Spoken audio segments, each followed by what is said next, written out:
So Rosie, what age were you when you get started in drama, and how did you start? In some ways, a later start. A lot of the kids that I teach drama to here start at 4 or 5, 8 years old, and I didn't get to go to anything when I was a young child. But I found a super youth group when I was about 17, and I just did a short few weeks of a term, and there was a wonderful woman who ran that called Wilma Smith, and she invited me to join her amateur acting company, the Abbey Actors it was called, and it was wonderful. It was just such fun.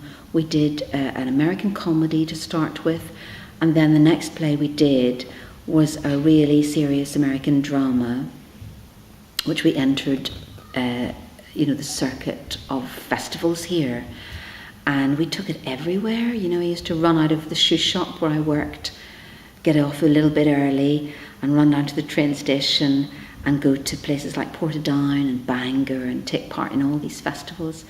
And we ended up flying. I don't know how she got the funding together, but we flew off to England to some big final festival in England. We flew to the Isle of Man, and that was like the all Britain or all UK grand final of this big festival. And we won the best production, I won the best actress. It was like the Oscars. It was just so exciting. We had such a great time. And what year would that have been around? I think that was about 1980, 81, God, right. Something like that. And it must have been such an achievement for, coming from Belfast and what was happening in Belfast at the time. I guess in a way, perhaps, although I was saying earlier, wasn't I, that I had it lucky compared to an awful lot of people. I was brought up in Glengormley, comparatively quiet. I don't feel I had to struggle as much as an awful lot of people might have had to. I didn't go through great trauma. There were some experiences to do with the Troubles when I was young. A cousin of mine got beaten up and left for dead, sectarian attack. My local shop, about 5 minutes walk from my house, got blown up during the Loyalist workers' strike because he refused to close. The local police station in Glengormley, another about 8 minutes walk from my house, the IRA that time tried to blow up the police station, and the police station was so well protected, big wall and everything, big barrier. The only thing they managed to do was blow up the bungalow and the opposite, the other side of the street, and a poor old lady that was living there, a ceiling caved in down round her. Oh gosh. She was fine, luckily, but traumatised, of course. I'd forgotten to say earlier as well, my father was a city bus driver, and he did have a gun put to his head on more than one occasion, because there was so much, bus hijacking that went on.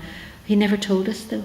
I only found out this from him when I was an adult. And so the drama was a bit, you were lucky enough to be shielded from it, and the drama was an escape. In lots of ways there was the shielding. You were aware, you saw things on the news and it was disturbing, but the drama was generally an escape. Anyway, I think, looking back, my father never we never went into town or anything. We didn't really have any life. My life was Glengormley Library and our streets, and no money, no pocket money. And I think, thinking back, I think my father was all too aware of what was going on, and didn't want us to go anywhere, and wanted us to be safe, and we had a fairly small little life. But when I got involved in the drama, my life opened up in so many ways. And luckily, when we went on our train journeys to go to these festivals and everything, we didn't come across any trouble that I recall. The only thing I do remember in terms of travel was at one point I had to go to Dublin every weekend. And in those days there was always a bomb on the line, or a bomb scare on the line, and we'd always have to get off the train at a certain point and get on a bus to go down south, and it was always very time consuming and a hassle. And a few times I worked in a shoe shop for 4 years before I went to drama school. There were some bomb scares in Upper North Street where I worked, and I remember being sent out a few times, and one time there was a bomb supposedly in a car that was parked, and the police were trying to get us to move further up the road, and we wouldn't. We were all very nosy, and we didn't take it seriously because there were so many scares. And they sent out a little robot, fired something, and there was a bang. And the policeman said to all of us, "Now will you get up the street?" You know, we all ran up. But I was lucky. I was lucky compared to a lot of people. And so what sort of towns then, whenever you were travelling with the drama club, you were saying Portadown and... Gosh, my memory's so bad. It's more than 5 or something years ago. But all the major ones, you know, we went to Portadown, Bangor. Where else is there? Portrush, was there something up there? Oh my goodness, my memory's terrible. Do you know what? My geography's actually terrible. When I went to drama school, I spent so much time across the water. I know Scotland and bits of England more than I do my own country, which is nice that I've come back because I love Northern Ireland, I love Ireland, and I love getting the chance to go to new places. There's lots of lovely little places here I've not even been to. We didn't have a car when I was growing up. That was another reason we were very enclosed, really, in our street, in our little area, with the library as a great escape as well, actually, and a great education in literature. But places we went to. Name me some towns. I'm sure we went there. Warren Point, Palm Bridge. Derry. I think we might have gone up to Derry, you know. We went to a lot of places. We had a wonderful, wonderful experience. And I think, you know, now that amateur circuit is still going so strong. Lots of adults who come to my adult evening drama classes would also get involved in, you know, Bart players or whatever the amateur acting groups are, and the big festivals still go on. I know the Lyric Theatre often host the big one-act amateur festival, and you know, they have wonderful adjudicators, very, very knowledgeable professional people that come over and give people loads of good advice. So it's a thriving circuit here. And has it always been a thriving circuit? I think so. Do you know that? Certainly, I know I had this big gap when I went away, but when I was young and involved with my little group, the Abbey Actors, and in that circuit, you know, it was so lively, loads of companies entering these competitions, such passion for drama. And, you know, in spite of the troubles, people just got on with it and did it and lived and laughed and had a creative, fulfilling, comradely time of it, you know. And what sort of a range of plays would you put on? Would it be like from Shakespeare right through to a few other genres? Well, as I said, my company, I was only with a short time because then I did manage to get off to drama school, so I only did 2 productions with them.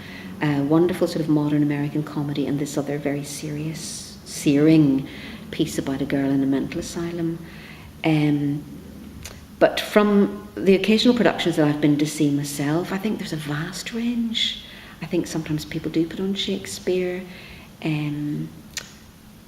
Somebody like Brian Friel, I think, is often very popular. I've seen amateur companies doing the one about immigration. I know it so well, my mind's just gone blank. Been teaching drama all morning. Translations. The one with all the sisters, you must know it. It was on at the Lyric last autumn with a friend of mine actually playing Maggie. Is that it was made a film? Yes. It's about the Magdalene? No. No. And they're up and down. Group of sisters, you know, living together in a country house, and it's told in flashback. Dancing at Lunacy, how the hell could I forget that? I'm actually a bit tired. Dancing at Lunacy, very popular choice. A really good range, I think, and mix of types of things that the amateur companies get involved with. How did it make you feel as a woman? Was it very empowering to play these roles and to grow? Yeah, definitely. Looking back, I think reading literature in Glengormley Library, finding the classics, section and discovering Simone de Beauvoir. That was my first big awakening, and my second big learning and awakening thing and empowering thing really was getting up on the stage and playing leading roles, where you had to dig deep emotionally, where you had to learn and study and develop a craft of acting as well. Stood me in great stead for when I then went off to drama school and got further empowered there, really studying the classics, studying Stanislavski, to the point where I have the confidence now to teach acting and to teach methods of acting and get so much out of it, and to have the confidence of standing up in front of people, of being articulate with words. I got to the point where I actually was voted president of the Students' Union at drama school for 2 years, so that was an exciting time, and it all started with drama here in Northern Ireland. Brilliant. Thank you very much. That was great. You're welcome. I'm so sorry that